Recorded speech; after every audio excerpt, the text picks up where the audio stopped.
15 মে সোমবার রাত 8টায় জাহিদ হোসেন আছি এডিটর স্পিকে জানিয়ে দিচ্ছি শিরোনাম। বিশ্বজুড়ে সাইবার নিরাপত্তা নিয়ে সতর্কতা, আরও হ্যাকিং এর ব্যাপারে সতর্ক করল ইউরোপও।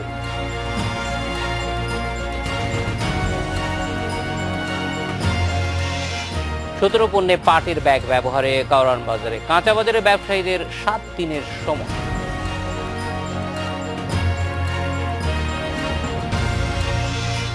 অন্তর্কোন্দল মেটাতে শেখ হাসিনার উদ্যোগ, দল শক্তিশালী করতে তৃণমূলে যাবেন কেন্দ্রীয় নেতারা।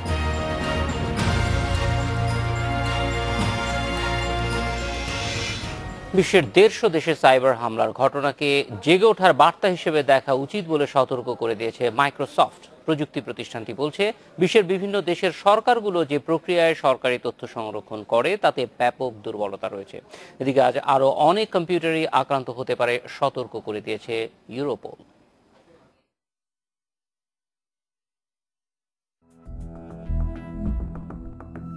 প্রযুক্তি প্রতিষ্ঠান মাইক্রোসফটের উইন্ডোজ অপারেটিং সিস্টেমে প্রথম ত্রুটি খুঁজে পায় যুক্তরাষ্ট্রের জাতীয় নিরাপত্তা সংস্থা এনএসএ।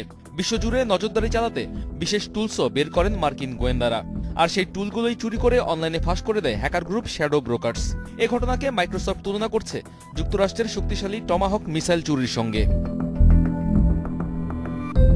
এক বিবৃতিতে মাইক্রোসফট প্রেসিডেন্ট ব্র্যাড স্মিথ বলেছেন, বিশ্বের সরকারগুলোর তথ্য সংরক্ষণ ব্যবস্থা ত্রুটিপূর্ণ, যার সুযোগ নিতে পারে হ্যাকাররা। ঘটতে পারে ভয়াবহ বিপর্যয়। এ থেকে মুক্তি পেতে উইন্ডোজের নিরাপত্তা ব্যবস্থা হালনাগাদ করা ছাড়া গতি নেই বলছে মাইক্রোসফট। ব্যাপক মাত্রার এই হ্যাকিং এর পেছনে কারা জড়িত তা জানতে তদন্তে নেমেছে ইউরোপল। এত বড় মাত্রার সাইবার হামলাকে নজিরবিহীন বলছে ইউরোপের পুলিশি সংস্থাটি। সাইবার ক্রাইমের বিরুদ্ধে প্রতি বছর বিশ্বব্যাপী 2 শতাধিক অভিযান চালায় ইউরোপল। আমরা দেখেছি র্যানসামওয়্যারের উত্থান প্রধান সাইবার হুমকি হয়ে উঠেছে, কিন্তু সেটা যে এত বড় মাত্রায় হতে পারে তা অপ্রত্যাশিত। শুক্রবার থেকে বিশ্বের 150 দেশের 2 লাখের বেশি কম্পিউটার এই র্যানসামওয়্যার হামলায় আক্রান্ত হয়। বেশি ক্ষতিগ্রস্ত হয় যুক্তরাজ্যের স্বাস্থ্য খাত। সমস্যায় পড়ে রাশিয়া সহ ইউরোপের বেশ কটি দেশের টেলিযোগাযোগ প্রতিষ্ঠান। সপ্তাহান্তের ছুটি কাটিয়ে ইউরোপ আমেরিকা জুড়ে আজ কাজে ফিরবে কোটি মানুষ। কম্পিউটারের চাহিদা থাকবে অনেক বেশি। এ সুযোগ নিতে আরেক দফা হামলা হতে পারে বলে মনে করছেন যুক্তরাজ্যের বিশেষজ্ঞরা। Touhidul Islam, Independent News. বিশ্বজুড়ে সাইবার হামলা নিয়ে কথা বলতে আমাদের সঙ্গে আছেন information systems audit and control association আইসাকার ঢাকা শাখার সাধারণ সম্পাদক ওমর ফারুক খন্দকার। স্বাগত জানাব ওমর ফারুক খন্দকার। আমরা দেখেছি সারা বিশ্বেই একটা সাইবার হামলার মুখোমুখি হতে হচ্ছে। বাংলাদেশের প্রস্তুতিটা কেমন এবং এখানে এই হামলাটা কতটুকু হয়েছে সেই সম্পর্কে ঠিক নিশ্চিত আমরাও হতে পারছি না।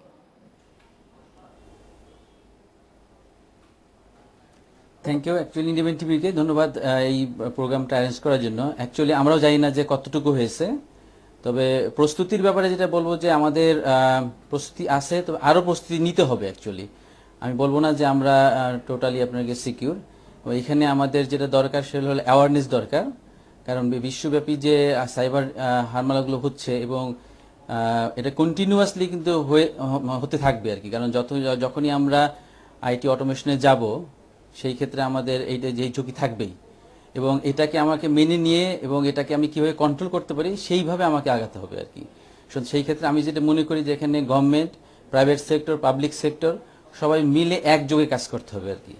এটাকে কোনো ক্রমেই অ্যাকচুয়ালি হালকাভাবে দেখার কোনো স্কোপ নাই আর কি।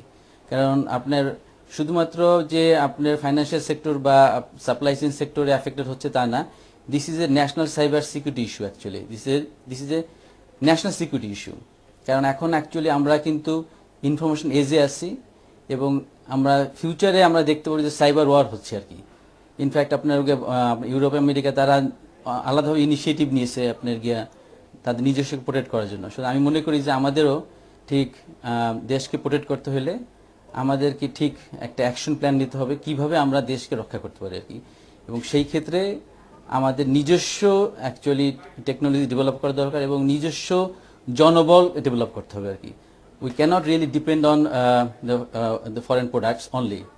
আমাদের হয়তো এই মুহূর্তে আমাদের হয়তো ক্যাপাবিলিটি নাই, সেই ক্ষেত্রে আমাদের ফরেন প্রোডাক্ট আমাদেরকে নিতে হবে, কিন্তু আমাদেরকে নিজস্ব অ্যাকচুয়ালি রিসার্চ এবং ডেভেলপমেন্টের মাধ্যমে আমাদের ক্যাপাবিলিটি অর্জন করতে হবে আর কি, আমি যেটা মনে করি আর কি। এবং সেই ক্ষেত্রে জনাব গভর্নমেন্ট ওমর ফারুক, বাংলাদেশে কোন ধরনের প্রতিষ্ঠান, যদি আপনি বলছিলেন সরকারি বেসরকারি, কোন ধরনের প্রতিষ্ঠানগুলো বেশি ঝুঁকির মধ্যে আছে বলে মনে করছেন আপনারা?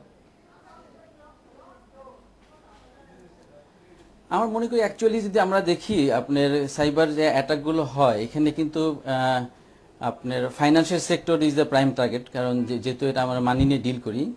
তারপরে আমি আসি সাপ্লাই চেইন সেক্টর, আমাদের যেমন আপনার গিয়ে ধরেন যে গভর্নমেন্ট সেক্টর স্পেশালি যে আমাদের ক্রিটিক্যাল যে ইনফ্রাস্ট্রাকচার রয়ে গেছে আর কি, যে আপনার আমাদের পাওয়ার গ্রিড, তারপরে আপনার এয়ারপোর্ট, সিপোর্ট, হ্যাঁ, এই জিনিসগুলোকে আমাদের ক্রিটিক্যাল ইনফ্রাস্ট্রাকচারগুলোকে কিন্তু আমাদের এখন থেকেই আপনার এখন এখানে আমাদের অ্যাটাক হয় নাই, কিন্তু এটা যে হবে না আপনার সেটা কিন্তু কোনো সিউরিটি নাই আর কি।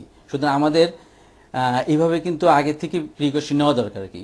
আমি জানি যে গভর্নমেন্ট কিছু কিছু স্টেপ নিচ্ছেন, কিন্তু আমার মনে হয় যে আরো কম্প্রিহেন্সিভভাবে আমাদের নেওয়া দরকার, কারণ অনেক দেশই এই ধরনের অ্যাটাকের আপনার গিয়া চ্যালেঞ্জ তারা ফেস করছেন।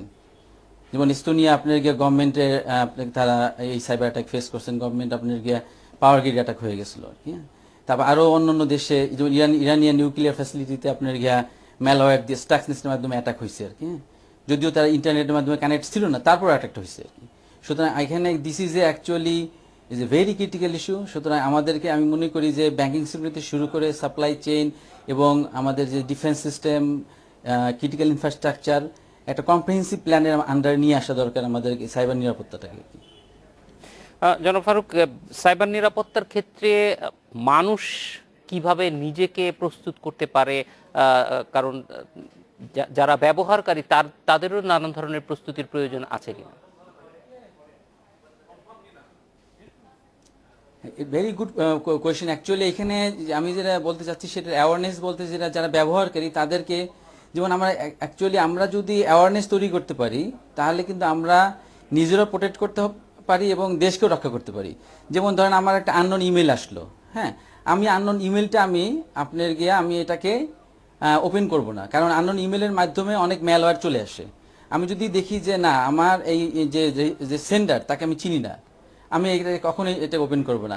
বা যদি আমার ইমেলে কোনো ধরনের ইএক্সি ফাইল থাকে, I should not actually click that email.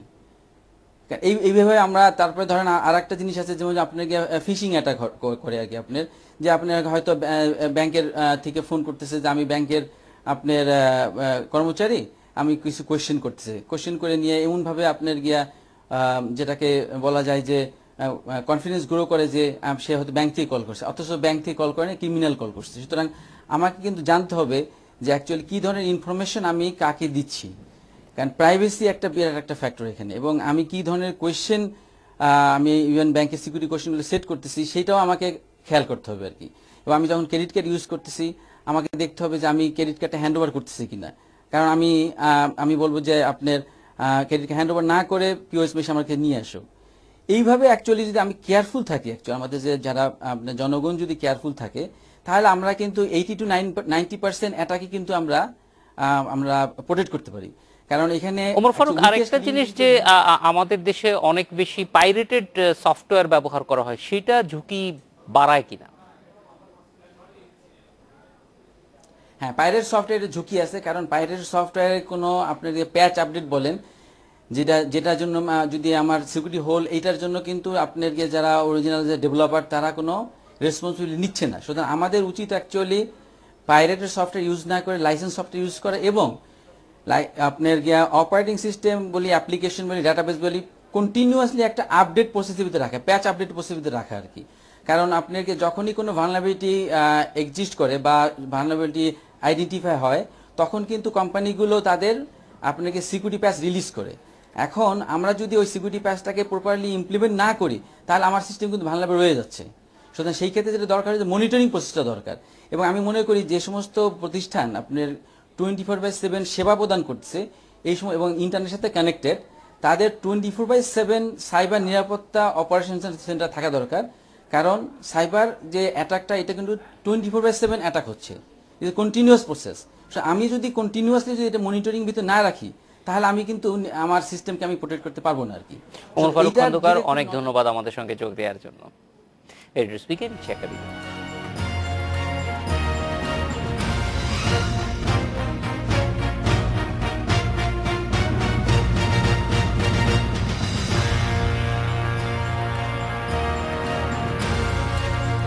নির্দিষ্ট 17টি পণ্যে পাটের ব্যাগ ব্যবহারে রাজধানীর কারওয়ান বাজারে কাঁচা বাজারের ব্যবসায়ীদের 7 দিনের সময় বেঁধে দিয়েছে ভ্রাম্যমাণ আদালত।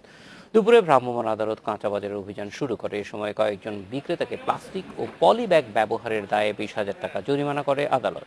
এরপর কারওয়ান বাজারের বিভিন্ন চালের আড়ত ঘুরে দেখে আদালত। এ সময় বেশ কয়েকটি আড়ত থেকে প্লাস্টিকের ব্যাগ উদ্ধার করে পুড়িয়ে দেওয়া হয়। ব্যবসায়ীরা বলেন, এইসব পণ্যে পাটের ব্যাগ ব্যবহারের মিল মালিকদের ভূমিকাই বেশি। চেম্বার জজ আদালতে হাইকোর্টের আদেশ স্থগিতের পর আজই প্রথম অভিযান নামে ভ্রাম্যমাণ আদালত।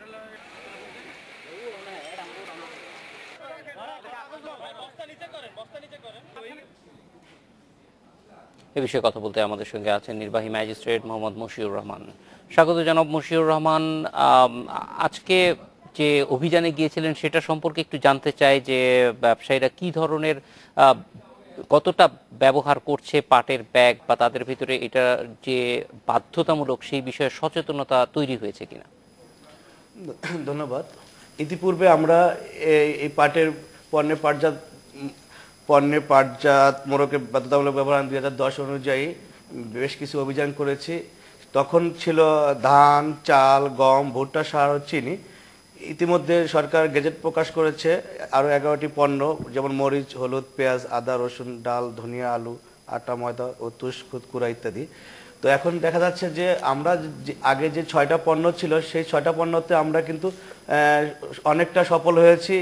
এবং ইতিমধ্যে আমাদের যে পাট ও বস্ত্র প্রতিমন্ত্রী মহোদয় জনাব মির্জা আজম এমপি মহোদয়, উনি আমাদের সাথে অভিযানে অংশগ্রহণ করেছিলেন এবং সেই সুবাদে আমরা প্রায় ওই 6টা পণ্য প্রায় প্লাস্টিক বস্তা মুক্ত হয়ে গেছে।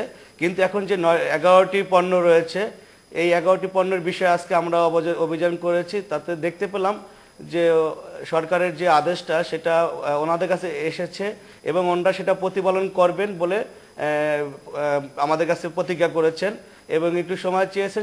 সময়টা চেয়েছেন কি জন্য, যে মিল মালিক থেকে যেই পণ্যগুলো ওনারা পেয়েছেন এইগুলো বিক্রি হয়ে যাওয়ার পর আর নতুন করে প্লাস্টিকের বস্তা ব্যাগে ঢুকাবেন না। পাশাপাশি বাজার মালিক সমিতির সভাপতি, সেক্রেটারি তারাও দায়িত্ব নিয়েছেন যে এই ব্যাগ বাজারে ঢোকার মানে যেটা ঢুকেছে সেটা শেষ হওয়ার পরে বাকি প্লাস্টিকের কোনো ব্যাগ বাজারে তারা ঢুকতে দেবে না, এরকম একটা তারা প্রতিজ্ঞা করেছেন।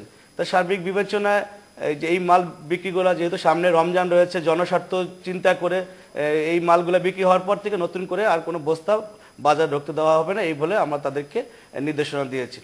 জনাব মশিউর রহমান, এই ক্ষেত্রে যারা বস্তাজাত পণ্য ব্যবহার করে, অর্থাৎ যেসব মিলে এগুলি তৈরি হয়, সেগুলিতে আপনাদের অভিযানের কোনো সম্ভাবনা সামনে আছে কিনা? কারণ অনেক সময় দেখা যায় যে খুচরা ব্যবসায়ীদের এই ক্ষেত্রে খুব বেশি ভূমিকা থাকে না। আসলে আমরা যারা মহানগরে কাজ করি তাদের বিভিন্ন মিডিয়া অথবা ইলেকট্রনিক মিডিয়া বা প্রিন্ট মিডিয়া তাদেরকে বিভিন্নভাবে প্রচার করা হয়, কিন্তু প্রত্যেকটা জেলায়, বাংলাদেশের ঢাকা ব্যতীত আরও যে 63টা জেলা আছে, প্রত্যেকটা জেলা বিজ্ঞ জেলা ম্যাজিস্ট্রেটের নেতৃত্বে প্রত্যেকটা মানে আইনের যে বিষয়গুলো আছে সেই অনুযায়ী মোবাইল কোর্ট পরিচালনা করা হয় এবং সেখানে প্রতিদিনের রিপোর্টটা পাট অধিদপ্তরে দেওয়া হয় এবং ওই অধিদপ্তরকে জানা যায় যে প্রতিদিন 63টা জেলায় কি পরিমাণ জরিমানা বা এই বিষয়ে ব্যবস্থা নেওয়া হয়েছে। অতএব প্রতিটি জেলাতে বিজ্ঞ জেলা ম্যাজিস্ট্রেটের নেতৃত্বে নির্বাহী ম্যাজিস্ট্রেটগণ মোবাইল কোর্ট করে থাকেন জনস্বার্থে। মশিউর রহমান, এই পাটজাত ব্যাগ ব্যবহারের ফলে পণ্যের দামের কোনো পরিবর্তন হবে বলে ব্যবসায়ীরা কি কোনো মতামত দিয়েছেন? না, আসলে ওরকম মানে কোনো, আমরা তাদের সাথে কথা বলেছি, মাননীয় বস্ত্র ও পাট প্রতিমন্ত্রী মহোদয় কথা বলেছেন ব্যবসায়ীদের সাথে। তো যেটা আমরা দেখেছি ওই আলাপকালে যে সামান্য ডিফারেন্স দেখা যাচ্ছে যে বস্তাপতি হয়তো বা 10 থেকে 15 টাকা এরকম একটা ডিফারেন্স আছে বস্তাপতি। অনেক ক্ষেত্রে আবার দেখা যাচ্ছে যে আপনার সমান হয়ে যায়, যে প্লাস্টিকের যে বস্তার যে দাম আর চটের যে বস্তার দাম একই, মানে এটা নিয়ে কোনো তারতম্য হবে না। এক্ষেত্রে ভোক্তা পর্যায়ে মানুষকে আরো সচেতন করা, তারা যাতে পাটজাত মোড়ক না থাকলে, পাট পণ্যের মোড়ক না থাকলে পরে তারা এটা না নেয়, সেই ব্যাপারে কোনো ধরনের উদ্যোগ আছে কিনা প্রশাসনের পক্ষ থেকে? না, ভোক্তা পর্যায়ে যেমন আমি নিজে একজন ভোক্তা, তো সেই ক্ষেত্রে দেশের পরিবেশ রক্ষার্থে, নিজের জীবন রক্ষার্থে, নিজের আগামী প্রজন্মের ভবিষ্যতের দিক রক্ষার্থে এবং আমাদের যে আজকে অর্জন, বাংলাদেশের যে অর্জন, এই যে পরিবেশের উপর যে আমাদের যে অর্জন, বাংলাদেশের সরকার প্রধান যে অর্জন করেছে, সেই অর্জনের ধারাবাহিকতা বজায় রাখতে অবশ্যই আমাদের এই সকল সেক্টর থেকে নিজেদেরকে এই বিষয়ে সম্পৃক্ত করতে হবে। জনাব মশিউর রহমান, 7 দিনের সময় বেঁধে দিয়েছেন ব্যবসায়ীদের, এর পরে আপনারা নিশ্চয়ই আবার অভিযানে যাবেন, তখন কি ধরনের ব্যবস্থা নিতে পারেন যদি এটা মানা না হয়? 7 দিনের সময়টা হলো শুধু কারণ বাজারের ক্ষেত্রে। কালকে আমরা আরেক কারণ বাজার অন্য জায়গায় অভিযান চালাবো, কিন্তু শুধু 7 দিনের বিষয়টা হলো যে কারণ বাজার যেই বস্তাগুলো ঢুকেছে, এখন এইগুলা যদি আমরা ডিস্ট্রয় করি তাহলে অনেক খাদ্যশস্য নষ্ট হবে এবং রমজান সামনে পবিত্র ঈদ আছে, তো সেই ক্ষেত্রে এত খাদ্যশস্য নষ্ট না করে সেইগুলো বিক্রি করার একটা আমরা সুযোগ দিয়েছি জনস্বার্থে। আসলে আমরা আইনটা তো জনস্বার্থে, এখন আইনটা আমরা যদি একটু শিথিল করি, সেটা জনস্বার্থ যদি বিঘ্ন না হয়, তা সেই ক্ষেত্রে আসলে জনস্বার্থটা যদি মানে প্রাধান্য করে দেখা হয়, তাহলে আমার মনে হয় খুব একটা ক্ষতি হওয়ার কথা না। তো সেই ক্ষেত্রে যে বস্তাগুলো থেকে আমরা যদি এখন চাউলগুলো বা ওই যে পণ্যগুলো আছে সেগুলো বের করে ফেলে দিই, তাহলে সেই পণ্যগুলো নষ্ট হচ্ছে, খাদ্য ঘাটতি হচ্ছে। তো যার কারণে যে জিনিসগুলো বাজারে ঢুকেছে সেইগুলোর পরবর্তীতে যাতে আর অন্য কোনো প্লাস্টিকের বস্তা না ঢোকে, সেই বিষয়ে আমরা ব্যবস্থা নিয়েছি। এটা জনস্বার্থে, মানে আইন তো হলো জনস্বার্থে, এখন আইন হলো জনস্বার্থে। এখন আমরা এই স্বাধীন দেশে বসবাস করি, আমাদের সাধারণ জনগণের কথাটা চিন্তা করতে হবে। মশিউর রহমান, অনেক ধন্যবাদ আমাদের সঙ্গে যোগ দেওয়ার জন্য। এডিটর স্পিকে নিচ্ছি আরো একটা বিরতি।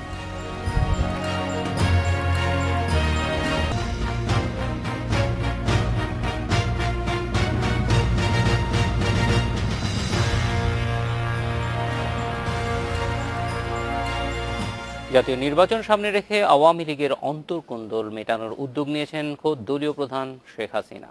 বঞ্চিত নেতাদের ক্ষোভ দূর করতে নেওয়া হচ্ছে পদক্ষেপ, পাশাপাশি দল শক্তিশালী করতে শিগগির তৃণমূলে সফর করবেন কেন্দ্রীয় নেতারা।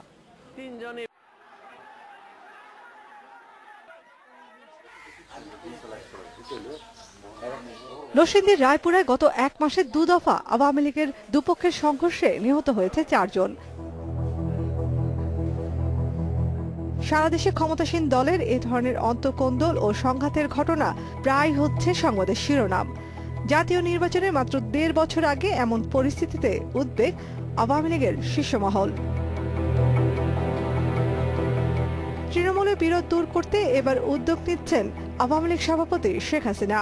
গত অক্টোবরে দলের কাউন্সিলের পর আগামী 20 মে গণভবনে ডাকা হয়েছে প্রথম বর্ধিত সভা।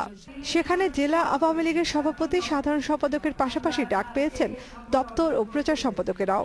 মাননীয় সভাপতি জগদীশ শেখ হাসিনা তিনি 3টি বিষয়ের উপর জোর দিয়ে কথা বলছেন। প্রথম যে বিষয়টা সেটা হচ্ছে দলের মধ্যে কার্যক্রম, আমাদের নেতৃত্বের সমন্বয়, নির্বাচনে যারা প্রার্থী, যারা কোন্দল মিটাতে পারবে না তাদেরকে মনোনয়ন দেওয়া হবে না। আওয়ামী লীগের শীর্ষ মহল মনে করছে দলীয়ভাবে স্থানীয় সরকার নির্বাচন কেন্দ্র করেই তৃণমূলে বেড়েছে নেতৃত্বের কোন্দল।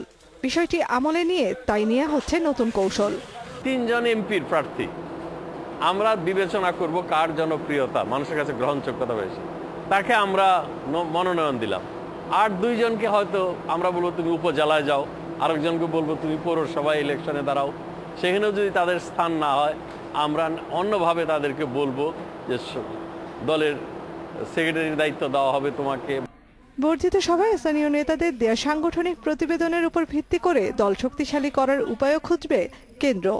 এইটাকে নিয়ন্ত্রণে রাখার জন্য আমাদের এই সভাগুলো আমাদের মাননীয় প্রধানমন্ত্রী 20 তারিখে এই সভায় তিনি বক্তব্য রাখবেন। এরপরে আমাদের জাতীয় নেতৃবৃন্দরা সব জেলা পর্যায়ে, উপজেলা পর্যায়ে আমরা কিন্তু ধারাবাহিকভাবে সিরিজ এইসব সভা করব, যেন দলের মধ্যে কোনো ধরনের বিচ্যুতি না ঘটে। দলীয় প্রধানের নির্দেশে এরই মধ্যে অভ্যন্তরীণ দ্বন্দ্বের কারণ অনুসন্ধান করে সমাধানের সুপারিশ করেছেন আওয়ামী লীগের সাংগঠনিক সম্পাদকেরা। তারা মনে করছেন জাতীয় নির্বাচনে দলের প্রার্থী মনোনয়ন মোটামুটি নিশ্চিত হয়ে গেলে অন্তর্কোন্দল অনেকটাই কমে যাবে। নাফিজাতুল্লাহ, ইন্ডিপেন্ডেন্ট নিউজ, ঢাকা। জাতীয় নির্বাচন সামনে রেখে আওয়ামী লীগের পরিকল্পনা নিয়ে কথা বলতে আমাদের সঙ্গে আছেন রাজশাহী মহানগর আওয়ামী লীগের সাধারণ সম্পাদক ডাবলু সরকার এবং খুলনা মহানগর আওয়ামী লীগের যুগ্ম সাধারণ সম্পাদক MDA বাবুল রানা। জনাব ডাবলু সরকার, যে কথাটি বলা হচ্ছে যে আওয়ামী লীগের তৃণমূল পর্যায়ে যে কোন্দলের বিষয়টির কথা সামনে এসেছে এবং দলের পক্ষ থেকেও এখন এগুলি মিটিয়ে ফেলার চিন্তা ভাবনা করা হচ্ছে, আপনার অভিজ্ঞতায় রাজশাহী অঞ্চলে বা রাজশাহী জেলায় এটি কতটুকু আছে বা আদৌ আছে কিনা?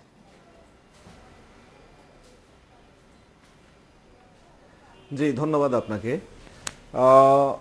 আমরা রাজশাহী জেলা এবং মহানগর জননেত্রী শেখ হাসিনার নির্দেশ মোতাবেক আমরা সকলেই রাজনীতি করে যাচ্ছি।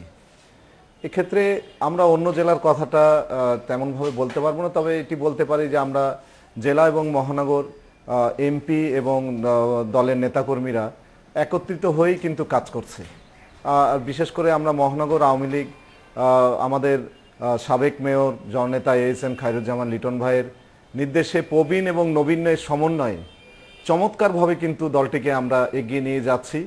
এটি অনেকেই মনে করতেন যে এটি বিএনপি বা জামাতের একটি উদ্দেশিত এলাকা, সেই এলাকায় আমরা সমন্বয় করে এত চমৎকারভাবে জননেত্রী শেখ হাসিনার যে সমস্ত উন্নয়নমূলক কাজ এবং তিনি যেগুলো করেছেন রাজশাহীর জন্য এবং সারা বাংলাদেশে করছেন, আগামীতে তিনি কি করবেন, এই দেশটিকে নিয়ে তিনি কি ভাবছেন, এই রকম কর্মসূচি নিয়ে কিন্তু আমরা আজকে মাঠে আছি। সেক্ষেত্রে আমরা চাচ্ছি যে জনগণ যাতে আওয়ামী লীগের পক্ষে, জনগণ যাতে নৌকার পক্ষে আবারও রায় দেয়, সে কাজটি কিন্তু রাজশাহী মহানগরে আমরা করে যাচ্ছি এবং প্রতিনিয়তই। আমাদের এখানে কোনো কন্দল বা কোনো আত্মকন্দল বা কোনো কিছু চাওয়া পাওয়ার বেদনা বা এমপি মেয়র নিয়ে দ্বন্দ্ব এইরকম কিন্তু আমাদের মধ্যে নাই। এটি আমাদের জন্য একটি ভালো দিক। এটি রাজশাহী মহানগর সেইভাবেই কিন্তু রাজনীতিটা করে যাচ্ছে এবং রাজশাহী মহানগর সেন্ট্রাল আওয়ামী লীগ যে কর্মসূচি দেয় বা যে নির্দেশই দেয় আমরা কিন্তু সেটিই ফলো করি। সেক্ষেত্রে আমাদের এখানে কোনো কন্দল বা আত্মকন্দল বা হানাহানি এগুলো আমাদের মধ্যে নাই। যদিও খুব থাকে দুই একটি, সেটি কিন্তু আত্মপ্রকাশের কোনো জায়গা আমরা রাখিনি। সেটি আত্মপ্রকাশ যদি হয়ে যায় তাহলে আমরা কিন্তু দুই একটি হলে পারেও কিন্তু আমরা সেটি সাংগঠনিক ব্যবস্থা তাৎক্ষণিক নিয়ে তাকে হয় সংগঠন থেকে বাইরে রেখেছি, অথবা তাকে শোকজ করেছি, অথবা তাকে সংগঠন থেকে একেবারে আজীবনের জন্য বহিষ্কার করেই দিয়েছে। এইরকম আমাদের এই রাজশাহী মহানগরে এই পরিবেশ এখন বিরাজমান আছে ইনশাল্লাহ। ডাবলু সরকার, আমরা এইটা বাস্তবতা বিভিন্ন জায়গায় আমরা দেখছি যে তৃণমূল পর্যায়ে নানান রকমের কোন্দল আছে। রাজশাহীতে হয়তো সেটি তেমন ভাবে নেই, কিন্তু আওয়ামী লীগের মতো এত পুরনো একটি সংগঠন, কাঠামোগতভাবে অত্যন্ত শক্তিশালী, সেখানে এই ধরনের সমস্যাগুলি কেন বাড়ছে? এবং যেটি কেন্দ্রীয় নেতারাও বলছেন যে আগামী নির্বাচনের আগে, যেহেতু এখন নির্বাচনে প্রার্থী হওয়ার মতো যোগ্য প্রার্থী আসলে প্রায় সব কনস্টিটিউয়েন্সিতেই একাধিক রয়েছে, ফলে এই জিনিসটি যথেষ্ট ঘাম ঝরাতে হবে। তো আপনার কাছ থেকে জানতে চাই, কিভাবে কি প্রক্রিয়ায় এগিয়ে গেলে এই ধরনের মানে মানুষের মধ্যে ক্ষোভ বিক্ষোভ কম তৈরি হবে নির্বাচনে মনোনয়ন নিয়ে? জি, আমি এক্ষেত্রে আমি বলতে চাই যে আমাদের পার্টির সাবেক সাধারণ সম্পাদক সৈয়দ আশরাফ সাহেব, উনি কিন্তু বেশ কিছুদিন আগে সাধারণ সম্পাদক থাকা অবস্থায় কিন্তু একটি কথা বলেছিলেন যে আমাদের মধ্যে অনুপ্রবেশকারী ঢুকেছে। তো সেই অনুপ্রবেশকারীরা কিন্তু তারা সবসময় কিন্তু সরকারকে বা দলীয় নেতৃত্বকে কিন্তু একটি বিব্রতকর অবস্থায় ফেলার জন্য কিন্তু সবসময় কিন্তু তৎপর আছে। আমরা এটিকে চিহ্নিত করছি। এটি আমাদের জন্য, এটি এমনভাবে ঢুকেছে আমাদের মধ্যে, সেটি হয়তো একটি আগামী নির্বাচনে আমাদের জন্য ক্ষতির কারণ হতে পারে। আর আরেকটা জিনিস হচ্ছে যে এটি স্বীকার করতেই হবে, আমরা বঙ্গবন্ধুর আদর্শের কথা বলি বা আমরা নিজেরা নিজেদেরকে বঙ্গবন্ধুর সৈনিক বলি, বঙ্গবন্ধুর চেতনায় রাজনীতি করতে চাই, কিন্তু আমার কাছে যেটি মনে হয়েছে যে অনেক অংশে আমরা বঙ্গবন্ধুর সেই আদর্শের জায়গায় হয়তো আওয়ামী লীগের নেতৃবৃন্দরা বা আমরা যারা অঙ্গ সংগঠন করি সেক্ষেত্রে হয়তো সেই জায়গা থেকে অনেকটা আমরা বিচ্যুত ঘটেছি। এটি আমাদের জন্য বড় এই মানে সংগঠনের জন্য একটা সাংঘর্ষিক কারণ হয়েছে। আমরা যদি সকলেই সত্যিকার অর্থে যদি বঙ্গবন্ধুর সোনার বাংলা বাস্তবায়ন করার জন্য আওয়ামী লীগের নেতাকর্মীরা কাজ করি, যেভাবে জননেত্রী শেখ হাসিনা কাজ করে যাচ্ছেন একজন নারী হয়ে, একজন মেয়ে হয়ে, আমরা পুরুষরা যদি সেটিকেই মানে তার দিক নির্দেশনা অনুযায়ী যদি আমরা কাজ করি, তাহলে কিন্তু আমাদের মধ্যে এই মতপার্থক্য ভেদাভেদ কোনোটাই কিন্তু থাকবে না। আমরা এটি আমরা বিশ্বাস করি ডাবলু সরকার, আপনি আমাদের সঙ্গে থাকুন। আমরা একটু খুলনার পরিস্থিতিটা জানবো। বাবুল রানা, আপনার কাছ থেকে জানতে চাই যে খুলনায় যেই ধরনের কোন্দলের কথা বলা হচ্ছে অথবা মতপার্থক্যের কথা বলা হচ্ছে সেটি কেমন আছে এবং থাকলে সেটি নিয়ে কি ধরনের কাজ চলছে তৃণমূল পর্যায়ে? ধন্যবাদ আপনাকে। আপনি যে প্রশ্ন আমাকে করেছেন, আমি খুলনা আওয়ামী লীগের সাধারণ সম্পাদক। আমি ছাত্র রাজনীতি থেকে শুরু করে আজ এই পর্যন্ত আমি আওয়ামী লীগের সাথে যুক্ত, কিন্তু আমার জানা মতে খুলনায় কোনো মতপার্থক্য দিয়ে এই খুলনা মহানগর আওয়ামী লীগতে চলে না। খুলনায় সুযোগ ও নেতাদের নেতৃত্বেই আপনার আজ খুলনা মহানগর আওয়ামী লীগটা পরিচালিত হচ্ছে। আমাদের 36টা ওয়ার্ড নিয়ে খুলনা মহানগর আওয়ামী লীগ, আমাদের 5টি থানা এবং আমাদের এই মহানগর আওয়ামী লীগ, থানা আওয়ামী লীগ সহ আমাদের সকল সহযোগী সংগঠন এখানে খুলনায় রাজনৈতিক অঙ্গনে তারা বিরাজমান। আমার জানার মতে খুলনায় এই পর্যন্ত কোনো রাজনৈতিকভাবে কোনো সংঘর্ষ বা সাংঘর্ষিক কোনো অবস্থা, কঠিন কোনো দ্বিমতের মধ্য দিয়ে খুলনা মহানগর আওয়ামী লীগটা এই পর্যন্ত পরিচিত হয় নাই। আপনারা জানেন যে খুলনা মহানগর আওয়ামী লীগের সভাপতি উনি একজন দক্ষ রাজনীতিবিদ, উনি গণপ্রজাতন্ত্রী বাংলাদেশ সরকারের একজন সাবেক দুর্যোগ ব্যবস্থাপনা প্রতিমন্ত্রী এবং খুলনার একজন সফল মেয়র। তার সাথে সাথে খুলনা মহানগর আওয়ামী লীগ যিনি সাধারণ সম্পাদক, উনি খুলনা 2 আসনের মাননীয় এমপি, উনি একজন দক্ষ রাজনীতিবিদ। তাদের সমন্বয়ে খুলনায় সমস্ত নেতাকর্মীরা আমরা ঐক্যবদ্ধভাবেই এই বঙ্গবন্ধুর আদর্শ বাস্তবায়নের জন্য জননেত্রী শেখ হাসিনার নির্দেশিত পথে আমরা এই সংগঠনটি খুলনায় পরিচালিত হচ্ছে। এখানে অন্তর্দ্বন্দ্বের কোনো সুযোগ এই খুলনা মহানগর আওয়ামী লীগের ভিতরে নাই, একথা আমি আপনাকে নিশ্চিত বলতে পারি। জনাব বাবুল রানা, ডাবলু সরকার, আমরা বুঝলাম যে খুলনা এবং রাজশাহীতে হয়তো বাস্তবতাটা একটু ভিন্ন, কিন্তু একটা বিরতির পর আপনাদের দুজনের কাছেই ফিরে আসবো যে দেশের বিভিন্ন স্থানে যে কোন্দলের কথা বলা হচ্ছে, কি করলে পরে ওই জায়গাগুলি খুলনা বা রাজশাহীর মতো এটা সুশৃঙ্খল দল গড়ে তোলা সম্ভব হবে আওয়ামী লীগের পক্ষে? আমরা জানি যে আগামী নির্বাচনের আগে এটি একটা বড় চ্যালেঞ্জ হিসেবেই নিশ্চয়ই কেন্দ্রীয় নেতারা দেখছেন, যার কারণে এটি নিয়ে এত প্রস্তুতি নেওয়া হচ্ছে। একটা বিরতির পর আপনাদের দুজনের কাছেই ফিরে আসবে।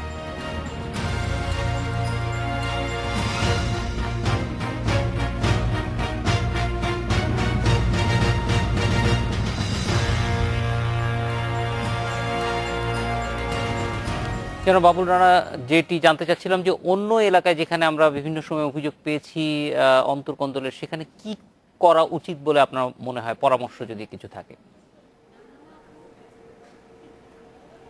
আমার এক্ষেত্রে পরামর্শ এটাই যে মূল সংগঠন আওয়ামী লীগ এবং তার সকল সহযোগী সংগঠন যদি শক্তিশালী বাড়ে, তারা যদি আন্তরিকতার সাথে ওই দলটি পরিচালনা করে এবং সেই পরিচালনার ক্ষেত্রে তৃণমূল পর্যায়ে যে সংগঠনের যারা নেতাকর্মী যারা আছেন তাদের সাথে যদি প্রতিনিয়ত যদি মত বিনিময়ের মধ্য দিয়ে যদি সংগঠন যদি পরিচালিত হয়, তাহলে কোনো জায়গায় কিন্তু এই দ্বিমত সৃষ্টি হওয়ার কোনো সুযোগ থাকে না।